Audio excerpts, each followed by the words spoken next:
በህይወታችሁ ውስጥ የሆነ ነገር እንደጎደለ ተሰምቷችሁ ያውቃል? ልክ የሆነ ትልቅ ነገር ሊመጣ እንደሆነ ግን ምን እንደሆነ በትክክል ማወቅ ያልቻላችሁበት ስሜት። ምናልባት በስራ ቦታችሁ ግራ ተጋብታችኋል። ምናልባት የቅርብ የምትሏቸው ሰዎች እየራቋችሁ ነው። ወይም ደግሞ ያለምንም ምክንያት ሌሊት መንቃት ጀምራችኋል። ብዙዎቻችሁ ይህንን መጥፎ ዕድል ወይም ድብርት ትላላችሁ። ነገር ግን እውነታው ከዚህ የተለየ ነው። የሰው ልጅ ህይወት ልክ እንደ ወቅቶች መፈራረቅ ነው። ክረምት ሲመጣ ቅጠሎች ይረግፋሉ፣ ቅዝቃዜ ይነግሳል። ይህ ግን የሞት ምልክት ሳይሆን የጸደይ አበባ ወቅት መቃረቡን የሚያሳይ ምስጢር ነው። ዛሬ የምንነጋገረው ስለ እነዚህ 10 የምስጢር ምልክቶች ነው። ይህ ቪዲዮ ረጅም ሊሆን ይችላል፣ ነገር ግን ህይወታችሁ ሊቀየር ሲል የምታያቸውን 10 ምልክቶች በዝርዝር በታሪኮችና በጥንታዊ ጥበቦች ታጅበን እናያለን። ይህን ቪዲዮ እስከ መጨረሻው ማየታችሁ ብቻ ሳይሆን አሁን ባላችሁበት ሰዓት መመልከታችሁ ራሱ አንዱ የለውጥ ምልክት ሊሆን ይችላል።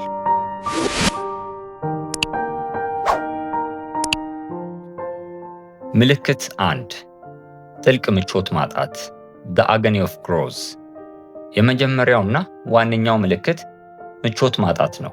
ይህ ምልክት ብዙ ጊዜ እንደ ጥላት ይታያል። ታላቁ ፈላስፋ ሩሚ እንዲህ ይላል፣ አትጨነቅ፣ የምታጣው ነገር ሁሉ በሌላ መልክ ተመልሶ ይመጣልና። ይህንን በሰፊው እንየው። ለምን ይጨንቀናል? ለምን ባለንበት ሁኔታ ሰላም እናጣለን? ምክንያቱም አቅማችሁ ወይም ፖቴንሻላችሁና አሁን ያላችሁበት ተጨባጭ ሁኔታ ሪያሊቲው ግጭት ውስጥ ገብቷል።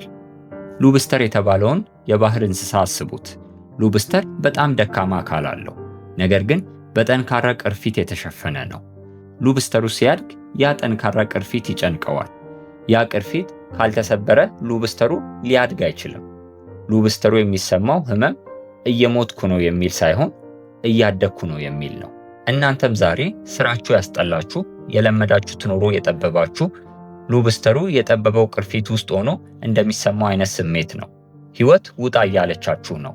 ይህ ምቾት ማጣት የእድገታችሁ የመወለጃ ምጥ ነው። ምጥ ከሌለ ልደት የለም። ምልክት 2 የሰዎች መራቅና የብቸኝነት ጥሪ the social shifting። ሁለተኛው ምልክት ደግሞ ይበልጥ ህመም አለው። የጓደኞች መቀነስ። ለዓመታት አብረዋችሁ የነበሩ ሰዎች በድንገት ይርቃሉ፣ ወይም ደግሞ እናንተ ከነሱ ጋር የምታሳልፉት ጊዜ ባዶ ይሆንባችኋል። ሮማዊው ንጉሥ ማርከስ ኦሌሪየስ እንዲህ ይላል፣ የሰው ልጅ ህይወት በሐሳቡ ልክ የተሰራች ናት። አስተሳሰባችሁ ሲቀየር የንዝረት ደረጃችሁ ፍሪኩዌንሲ ይለወጣል። ቀድሞ ከጓደኞቻችሁ ጋር ስትቀመጡ የምታወሩት ወሬ ስለ ሰው ማማት፣ ስለ ፖለቲካ መጨቃጨቅ ወይም ያለፈውን ስህተት መተንተን አሁን ለእናንተ እንደ መርዝ ይሆንባችኋል። አንድ ሞቃት አየር ፊኛ ወደ ላይ ከፍ እንዲል ከተፈለገ ከስር የተንጠለጠሉትን የአሸዋ ከረጢቶች መጣል አለበት። ህይወትም ወደ አዲሱ ምዕራፍ ስታወጣችሁ ክብደት የሚሆንባችሁን ግንኙነቶች በራሷ መንገድ ታራግፋለች። ብቸኝነት ሲሰማችሁ አትደንግጡ። ብቸኝነት ውስጥ ነው የራሳችሁን ድምፅ የምትሰሙት። ታላቁ ፈላስፋ ዘረ ያዕቆብ በአሸዋ ውስጥ ብቻውን ለ2 ዓመታት ባይቀመጥ ኖሮ ያንን ድንቅ ሐተታ ሊጽፍ አይችልም ነበር። ብቸኝነት አጽናፈ ሰማይ ለእናንተ ያዘጋጀው የክፍለ ጊዜ ነው። ምልክት 3 የእንቅልፍ ስርዓት መለወጥ the awakening hour። ሶስተኛው ምልክት አካላዊ ነው። በተለይ እንቅልፍ ለሊት 9 ሰዓት ወይም 10 ሰዓት ላይ በድንገት መንቃት። ሳይንሳዊና መንፈሳዊ ትንታኔው። ብዙ መንፈሳዊ ምሁራን ይህንን ሰዓት ዘአርሚት ቬላ ወይም የበረከት ሰዓት ይሉታል። በዚህ ሰዓት የዓለም ግርግር ይቆማል፣ አእምሮአችሁ ደግሞ ከወትሮ በተለየ ንቁ ይሆናል። አልበርት ኢንስታይን እንዲህ ይላል፣ አጋጣሚ ማለት እግዚአብሔር ስሙ እንዳይታወቅ ፈልጎ በሚስጥር የሚሰራበት መንገድ ነው። በዚህ ሰዓት የምታስቧቸው ሐሳቦች አጋጣሚ አይደሉም። እነዚህ ሐሳቦች የአዲሱ ህይወታችሁ ዘሮች ናቸው። ለምን እንቅልፍ አጣው ብላችሁ አትጨነቁ። ይልቁንም በዚህ ጸጥታ ውስጥ ምን እየተሰማችሁ እንደሆነ አዳምጡ። ምልክት 4 የቆዩ ቁስሎች መፈወስ ኢሞሽናል ፒውሪንግ። አራተኛው ምልክት ያለፈ ታሪካችሁ ፊት ለፊት መጥቶ ሲቆም ነው። ለዓመታት የረሳችሁት ቂም፣ የልጅነት ትውስታ ወይም የጸጸት ስሜት በድንገት አእምሯችሁን ያጥለቀልቀዋል። ሎሬት ጸጋዬ ገብረመድኅን እንዲህ ይላል፣ ትላንት አልፏል፣ ዛሬ ግን በአዲስ ተስፋ ነግቷል። የትናንቱን ሸክም ዛሬ ላይ አትጫነው።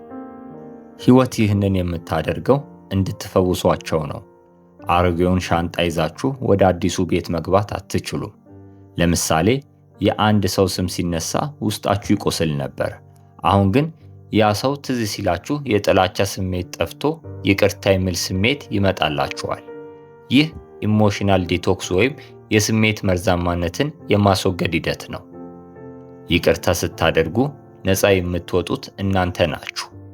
ሕይወት ወደፊት እንድትጓዙ ከክብደታችሁ እያላቀቀቻችሁ ነው። ምልክት 5 የፍላጎት አቅጣጫ መለወጥ The shift in priority። አምስተኛው ምልክት ፍላጎቶቻችሁ ይለወጣሉ።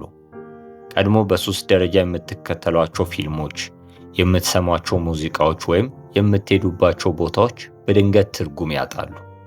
ሩሚ እንዲህ ይላል፣ ትላንት ብልህ ነበርኩ፣ ዓለምን ለመለወጥ እጥር ነበር።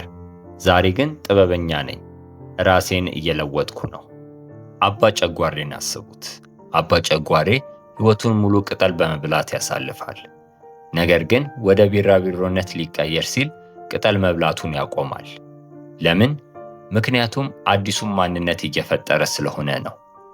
እናንተም ቀደም ሲል ለነበራችሁ የጨዋታ ወይም የትርፍ ጊዜ ማሳለፊያ ፍላጎታችሁ ሲጠፋ ቢራቢሮ ለመሆን እየተዘጋጃችሁ እንደሆነ ወቁ።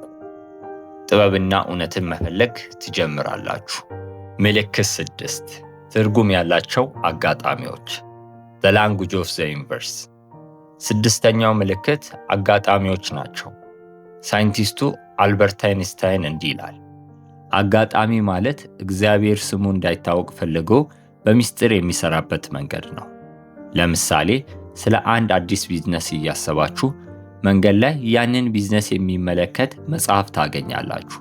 ወይም ደግሞ በሄዳችሁበት ሁሉ ተደጋጋሚ ቁጥሮችን እንደ 1111 ታያላችሁ። ይህ ሲንክሮናይሲቲ ይባላል። ሕይወት በትክክለኛው መንገድ ላይ ነህ፣ አይዞህ እያለች በምልክት የምትነግርበት መንገድ ነው። እነዚህ ምልክቶች ስታዩ ምስጋና ይኖራችሁ። ምልክት 7 የፍርሃትና የደስታ ውህደት The nervous excitement። ሰባተኛው ምልክት የሚሰማችሁ ስሜት ነው። አንድ ትልቅ ነገር ሊፈጠር እንደሆነ ውስጣችሁ ያውቃል። ይህ ስሜት ደግሞ ፍርሃትና ደስታን ቀላቅሎ ይይዛል። ጸሐፊው ማርከስ ትዌን እንዲህ ይላል፣ ድፍረት ማለት ፍርሃት ማጣት ማለት አይደለም፣ ፍርሃትን መጋፈጥና ማሸነፍ እንጂ። ልክ መድረክ ላይ ወጥቶ ንግግር ለማድረግ እንደሚዘጋጅ ሰው ልባችሁ ይመታል። ይህ ስሜት የሚመጣው አሁን ያላችሁበትን ኮምፈርት ዞን ልትለቁ ስለሆነ ነው። ፍርሃቱ የሚመጣው ካለመታወቅ ሲሆን፣ ደስታ ደግሞ ከነፍሳችሁ እድገት ነው። ይህንን ስሜት እንደ ነዳጅ ተጠቀሙበት። ምልክት 8 መጣልና መቀነስ The urge to simplify። ስምንተኛው ምልክት መቀነስ ነው። በድንገት አላስፈላጊ ነገሮችን መጣል ትጀምራላችሁ። የቤታችሁን ዕቃ ማጽዳት፣ የማትለብሱትን ልብስ መስጠት፣ ወይም በስልካችሁ ላይ ያሉትን አላስፈላጊ መተግበሪያዎች ማጥፋት ትጀምራላችሁ። ባዶ ቦታ ካልተፈጠረ አዲስ ነገር አይመጣም። ሕይወታችሁ ሊቀየር ሲል መንፈሳችሁ ቦታ እንዲጸዳ ይፈልጋል። ሚኒማሊዝም ወይም ቀለል ያለ ሕይወት መፈለግ የንቃት ምልክት ነው። በዙሪያችሁ ያለው ግርግር ሲቀንስ የውስጣችሁ ድምፅ በግልጽ መስማት ትጀምራላችሁ። ምልክት 9 እውነተኛነት አውተንቲሲቲ። ዘጠነኛው ምልክት ሰዎችን ለማስደሰት መሞከር ማቆም ነው። ቀደም ሲል ሰው ምን ይለኛል በሚል እስር ቤት ውስጥ ትኖሩ ነበር። አሁን ግን የራሳችሁን እውነት መናገርና ለራሳችሁ መኖር ትጀምራላችሁ። ብዙ ሰዎች በሕይወታቸው መጨረሻ ላይ ከሚጸጸቱባቸው ነገሮች አንዱ ለራሴ ሳልሆን ለሰው ብዬ ኖርኩ የሚለው ነው። ሕይወታችሁ ሊቀየር ሲል ይህ ጸጸት ገና ሳይመጣ ትነቃላችሁ፣ ጭንብላችሁን ትጥላላችሁ። እውነተኛ ስኬት የሚጀምረው ራስን ከመሆን ነው። ምልክት 10 ጥልቅ ሰላም The Calm Surrender። የመጨረሻውና 10ኛው ምልክት ጥልቅ ሰላም ነው። ከግርግሩ ከብቸኝነቱና ከውጥረቱ በኋላ በድንገት አንድ ጥልቅ እርጋታ ይሰማችኋል። ቪክቶር ፍራንክል እንዲህ ይላል፣ ሕይወት ትርጉም የምታገኘው ለዓላማ ስንኖር ነው። ምንም እንኳን ነገሮች ገና ባይስተካከሉላችሁም ሁሉም ነገር ለበጎ ነው የሚል ፍጹም እምነት በውስጣችሁ ይነግሳል። ይህ ሰላም የድል ምልክት ነው። ልክ ማዕበሉ ሲያልፍ ባህሩ ጸጥ እንደሚለው የእናንተም ሕይወት አዲሱን ፀሐይ ለመቀበል ጸጥ ትላለች። ወዳጆቼ፣ እነዚህ 10 ምልክቶች በእናንተ ሕይወት ውስጥ ከታዩ እንኳን ደስ አላችሁ። እየፈረሳችሁ ሳይሆን እየተገነባችሁ ነው። ይህ ቪዲዮ ረጅም እንደነበር አውቃለሁ፣ ነገር ግን እስካሁን አብራችሁን ካላችሁ እናንተ ለለውጥ ዝግጁ የሆናችሁ ጥቂቶች ናችሁ። ከነዚህ 10 ምልክቶች ውስጥ በአሁኑ ሰዓት የትኛው እየታየባችሁ ነው? መልሳችሁን ኮሜንት ላይ አጋሩን። ቪዲዮውን ለምትወዳቸው ሰዎች ሼር በማድረግ ለውጣቸውን ደግፉ። ሰብስክራይብ ማድረጋችሁን አትርሱ። በሚቀጥለው ቪዲዮ እስክንገናኝ በሰላም ቆዩ።